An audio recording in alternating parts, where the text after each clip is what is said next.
Saving for your new home, part 5. Let's talk about high impact adjustments that you can make with your grocery bills and your utility bills. You don't need coupons, you need a plan. If you meal plan, you will have a much better grocery bill. I am here to tell you that you will have far fewer impulse buys because you're going to know exactly what you're going to make.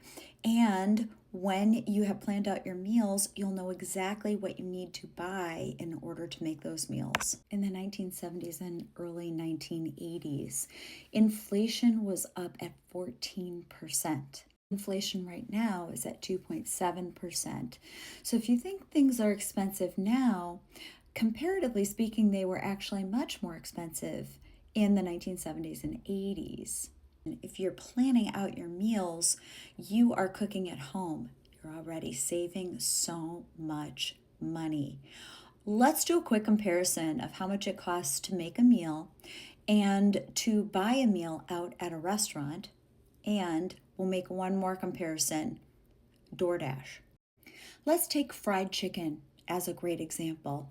If you are going to make fried chicken at home, it's going to cost you $1.80 to $1.90 per serving. That estimate includes the cost of chicken pieces, flour, oil, and seasonings. Now, for a family-size meal, it's going to cost between $10 and $15 if you make it at home. Now, just for argument's sake and for an inexpensive option, we're going to look at KFC, okay? Fried chicken dinner, let's say for your family. I looked up the double mash meal, which is chicken pieces enough for a family and has some mashed potatoes and biscuits. That double mash meal is $20. Now that's before we add taxes and any delivery charge. Maybe you're going to pick it up. So you're looking at about $23.50. Let's take that same $20 meal from KFC and let's get it from DoorDash. I'm going to read right from their site. Delivery fees typically range from $1.99 to $5.99, but may increase during busier times.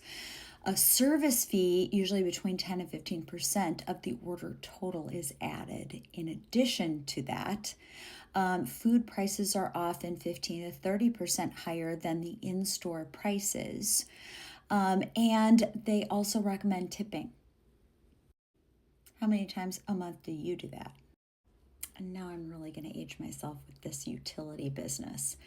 So I remember in the 1970s, my dad kept the temperature in the house at 66 or 67 degrees, and that was to preserve energy costs.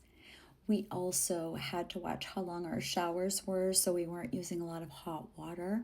And every time you left a room, you would ask, "Are you still in that room?" Turn off the light. So what I'm saying is there are such little ways that you can make a difference.